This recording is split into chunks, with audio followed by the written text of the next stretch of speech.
Hello, I'm Dinesh D'Souza, and I'm going to be talking to you about a couple of themes from Chapter 9 of my new book, The Roots of Obama's Rage. This chapter focuses on foreign policy. It's called Taming the Rogue Elephant.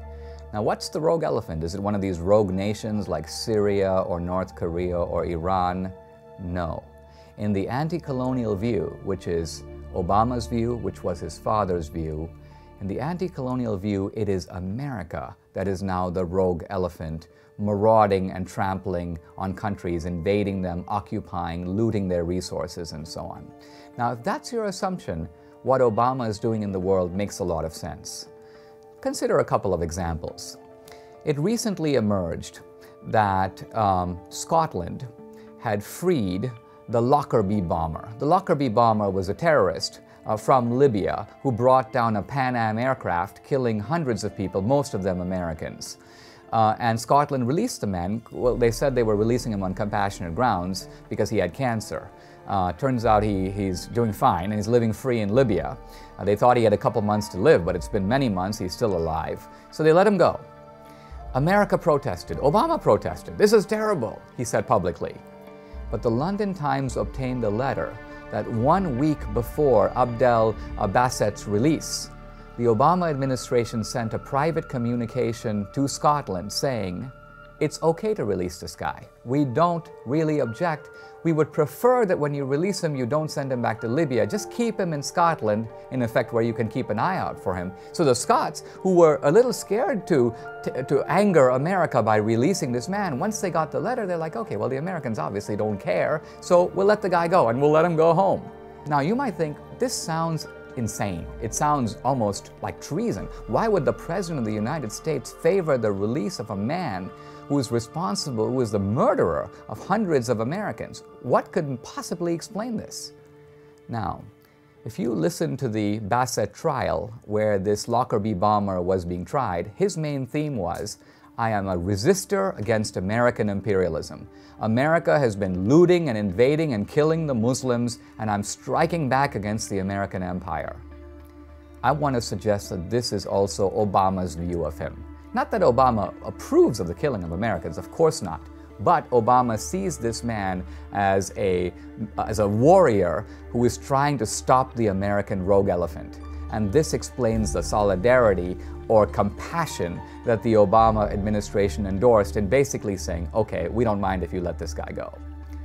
A second example, the Obama administration recently held a nuclear summit in which a lot of countries were invited. Brazil came, the British came, the French came, the Germans were there, 47 countries. All of them made pledges to reduce their nuclear weapons. And the centerpiece of this conference was America and Russia agreeing to massive reductions in nuclear weapons. Now, a lot of people who watched the summit said, well, this is a little odd. Where's North Korea? Where's Iran? If our main goal is to prevent the North Koreans from getting more bombs, they already have about 10, and if our goal is to prevent Iran from getting a nuclear bomb, where are those two crucial countries at this conference? The White House was quoted saying, we don't really want them here, they're a distraction. So a lot of conservatives said, Obama is an idiot. They said, look, Obama thinks that if America and Russia set a good example by reducing mutually nuclear arsenals, this will inspire the Iranians and the North Koreans to do the same. And they said, how likely is that? It's just silly to think that our good behavior will cause their good behavior. But in my view, the joke is on the critics. Think about it this way.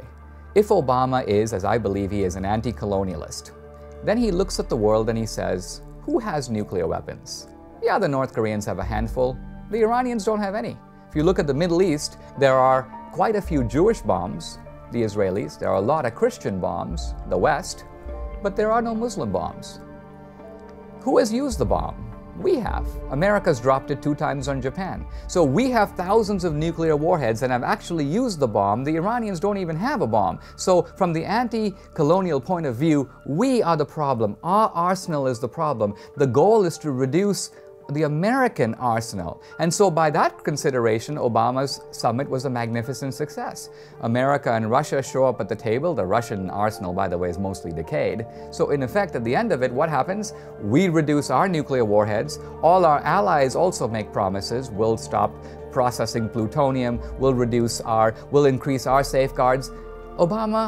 I'm not saying Obama wants Iran to have a nuclear weapon. I'm saying that to him is not even the issue. To him, the main problem is the huge American arsenal. He wants to reduce that, and he has.